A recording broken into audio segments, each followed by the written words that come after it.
Assalamualaikum warahmatullahi wabarakatuh. Perkenalkan, nama saya Akmal Walad, mahasiswa dari Fakultas Manajemen Universitas Cyber Asia kelas MJ 404.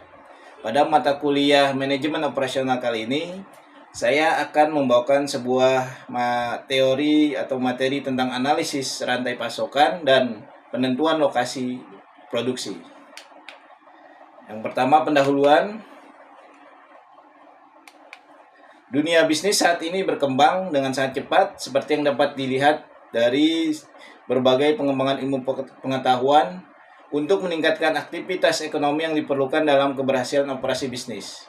Salah satu elemen penting dalam operasi bisnis adalah pengelolaan logistik. Konsep ini mengikuti prinsip dasar manajemen operasi untuk mengelola bahan baku, persediaan, dan produk akhir yang akan dipasarkan. Menurut Rahmani, dalam buku Supply Chain Management, manajemen rantai pasokan adalah usaha yang melibatkan koordinasi hubungan bisnis antar organisasi dan perusahaan yang berpartisipasi, termasuk pengelolaan bahan baku dan material, informasi bisnis, dan arus keuangan. Selain itu, rantai pasokan ini adalah sistem yang berfungsi untuk memenuhi permintaan produk melalui proses produksi, pengiriman, penyimpanan, distribusi, dan penjualan. Banyak pihak yang terlibat dalam rantai pasokan ini bekerja sama. Manajemen rantai pasokan memastikan bahwa produk dibuat dalam jumlah yang tepat, pada saat yang tepat, dan pada lokasi yang tepat. Ini dilakukan untuk mencapai tingkat layanan yang diinginkan dan mengurangi biaya sistem secara keseluruhan menurut Nasution dan Aslami. Lalu analisis rantai pasokan. Pada kali ini saya selaku penulis mengambil studi kasus dari mahasiswa Universitas Islam Negeri Sumatera Utara yang berjudul Analisis Manajemen Rantai Pasokan Industri Rumahan Tahu di Dusun 1 Sidorukun, Kabupaten Labuan Batu. Desa Sidorukun berada di Kecamatan Pangkatan, Kabupaten Labuan Batu. Desa ini terdiri dari 7 dusun, tempatnya yang strategis, memberikan peluang yang besar bagi pengusaha untuk mengembangkan bisnis mereka seperti industri pengolahan produk tahu rumahan. Pemilihan pemasok dan pemasok bahan baku untuk pembuatan tahu biasanya adalah langkah pertama dalam rantai pasokan industri tahu ini. Produksi tahu biasanya dimulai dengan mengolah kacang kedelai yang kemudian akan diproses menjadi barang setengah jadi yang kemudian dijual kepada konsumen akhir. Pada akhirnya, konsumen akhir akan menggunakan produk tahu untuk membuat makanan olahan seperti tahu goreng, bakso tahu, dan masih banyak lagi. Oleh karena itu, manajemen rantai pasokan yang baik atau juga dikenal dengan manajemen rantai pasokan harus terarah dari supplier hingga produk tahu yang sudah jadi yang pada akhirnya sampai ke tangan konsumen akhir. Dalam manajemen rantai pasokan, industri rumahan tahu di Dusun 1 Sidorukun memiliki 3 aliran, yaitu aliran produk, aliran keuangan, dan aliran informasi. Aliran barang atau produk dan aliran keuangan biasanya mengalir dari hulu ke hilir, dan 4 pelaku utama dalam industri rumahan tahu ini adalah pemasok kacang kedelai, pelaku industri rumahan tahu, pengecer, dan produsen tahu. Lalu di dalam penentuan lokasi produksi, pemilik beserta pelaku industri rumahan tahu ini merupakan warga asli yang tinggal di Desa Sidorukun. Industri rumahan tahu milik Bapak Kardi ini terletak di Dusun 1 Sidorukun, dan Dusun Sidorukun merupakan salah satu desa yang berada di Kecamatan Pangkatan, Kabupaten Labuan Batu. Luas desa Sidorukun kurang lebih 3.474 hektar, memiliki berbagai suku dan agama yang dipimpin oleh kepala desa. Desa ini terbagi menjadi 7 dusun, yaitu Dusun 1 Sidorukun, Dusun 2 Sidorukun, Dusun 3 Sidorukun, Dusun 4 Sidorukun, Dusun 5 Sidorukun, Dusun 6 Kampung Songo, dan Dusun 7 Timbang Air. Industri rumahan telah melihat peningkatan dalam jumlah pelaku, kapasitas produksi, dan mitra.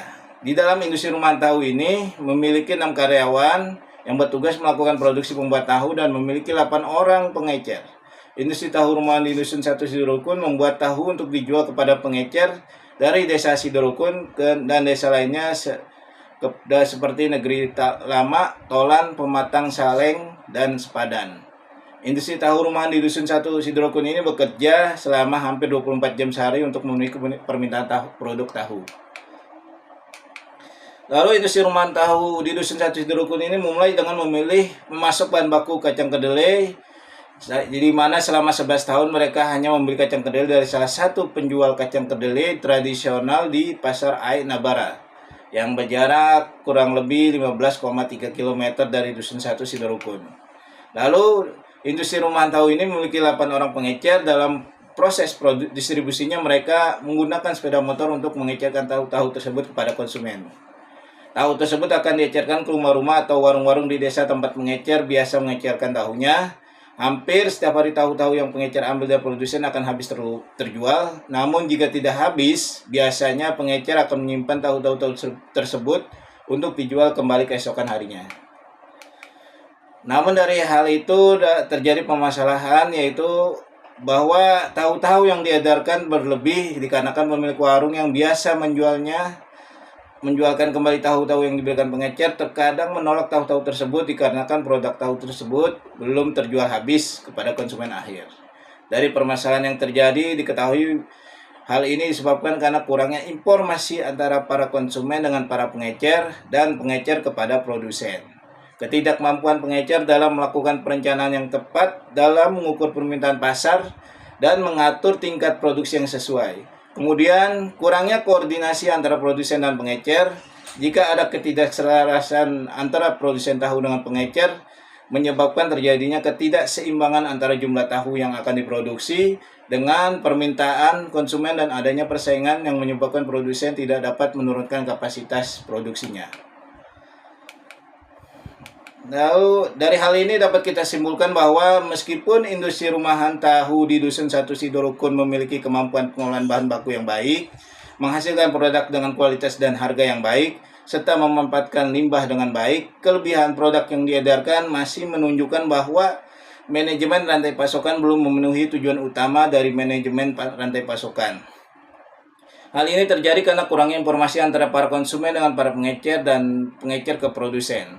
Ketidakmampuan pengecer dalam melakukan perencanaan yang tepat dalam mengukur permintaan pasar, kurangnya koordinasi antara produsen dan pengecer, dan adanya persaingan yang menyebabkan produsen tidak dapat menurunkan kapasitas produksinya.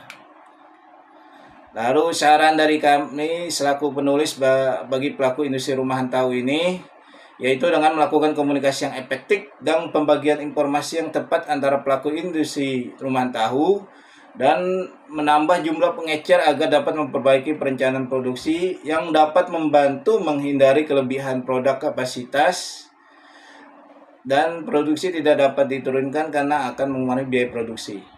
Ketidakmampuan menekan biaya produksi menimbulkan ketidakmampuan perusahaan menjual produk dengan harga yang bersaing.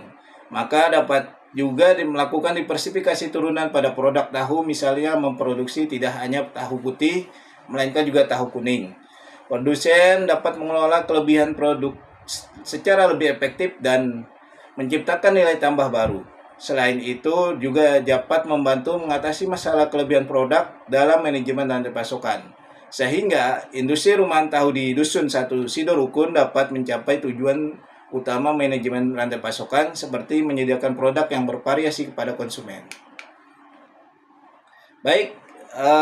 Demikian pemaparan materi saya kali ini. Mohon maaf apabila ada kata-kata yang salah. Billahi taufiq wal hidayah. Wassalamualaikum warahmatullahi wabarakatuh.